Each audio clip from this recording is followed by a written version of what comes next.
let's talk about a little Hard Knocks here because It's a hard knock life for us, for that especially life. tomorrow night at 9 p.m. Eastern on HBO and Max.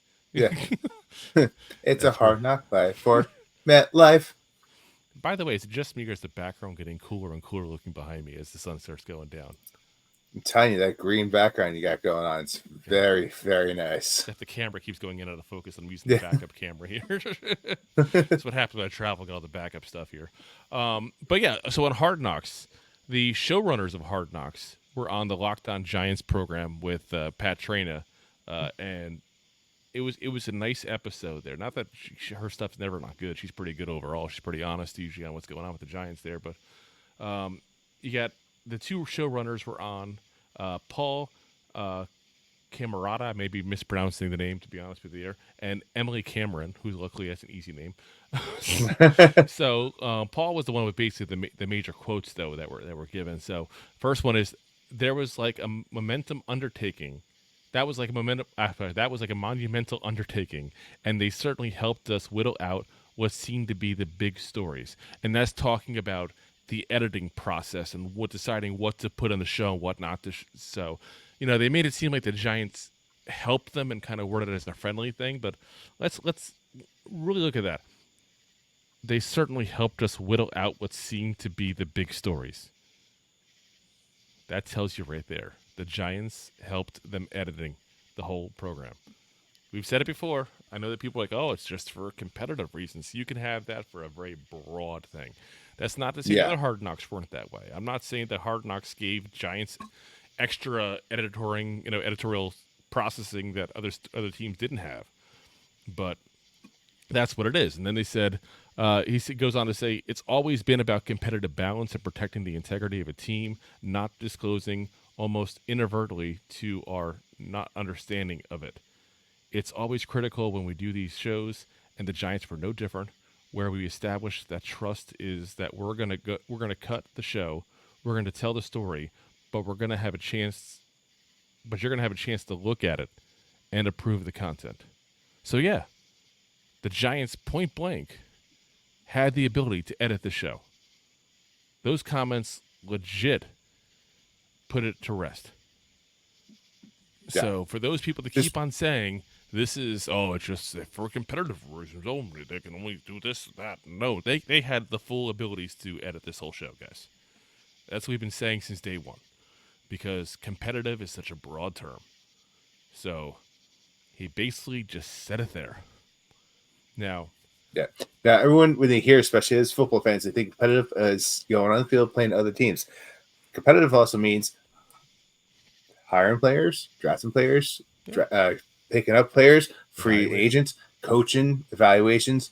Because if players hear what kind this of coffee you toxic, like, this, if the players hear what kind of coffee you like, they're never what going to kind of show car up. you You like drive. you like mayo in there, gross. No, but like It's if they like, competitive. They know I drive a Hyundai. yeah, no, Don't but if mock they me on the go in and field. they see there's a toxic environment, like who wants to go play in that? Who wants to go work in a toxic environment? Well, in No all one. fairness, they just have to look at our record the last 10 years and know the environment's a little toxic. Well, that's besides the point.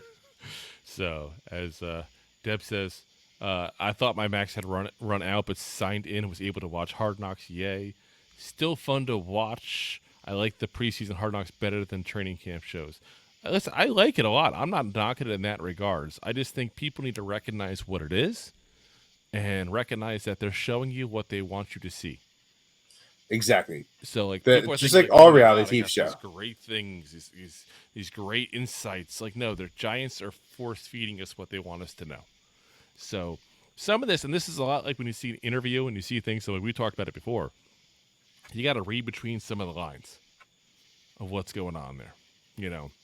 They obviously had respect for certain players when they looked at the combine interviews, and certainly didn't have respect for others. Correct. So. As Chris says, Hard Knocks, in my opinion, too scripted, not diving deep into the dirty, grimy issues within the organization. And they're not going to. There's no way they're going to let the Giants look bad in this whole thing. Because if they did, let's be honest, no NFL team would ever sign up for it. Exactly. And Joe Shane, though, to be clear, is getting a lot of crud from a lot of people for how he's treating the whole Saquon scenario. And I don't think it's 100% wrong because some of it, what he said is kind of cold and businesslike and heartless, whereas he's not wrong what he said. It's wrong in how it comes out that he said it, if that makes sense. Yeah, I think Like, he's you don't getting got to too kick much. a guy. He's already gone. He's already gone. Saquon's already gone. You don't have to put comments like, oh, 27 years old. Running backs are bad. Well, we get it. You didn't want him. Yeah, I don't think it was that cold about it, but yeah. I don't I mean, I would, if it was one comment, I would agree with you. It's just too many comments for me to say it didn't come off as cold. You Yeah, know? but I mean, once again, we're watching an edited version of it. Like he may have just said it once, and one person, explain, because when you come into the editing process, right, you don't know what the person prior says. You keep your focus on what Shane's saying. So when he's talking to one person, and a month later he's talking to another person, and like, hey, why don't you re-sign Saquon? What's going on? Are you re-signing Saquon? And he's going to say the same thing he said to the first person. So it's not they like don't have to put it in the show then. It's already been said. you're right, you don't. But also, once again, the focus is not on people asking. They have to follow up and fill dead air. And I get it. I'm just saying. I feel like he's kind of been like a beaten horse in this whole thing. Now, keep in mind, we might find out later on that he wronged the Giants in some way, and maybe that's why. So I'm not saying he's necessarily the villain of this whole thing. I just think people are looking at it going, hold on a minute. You've already said he's old and you don't want him. Like, let it go.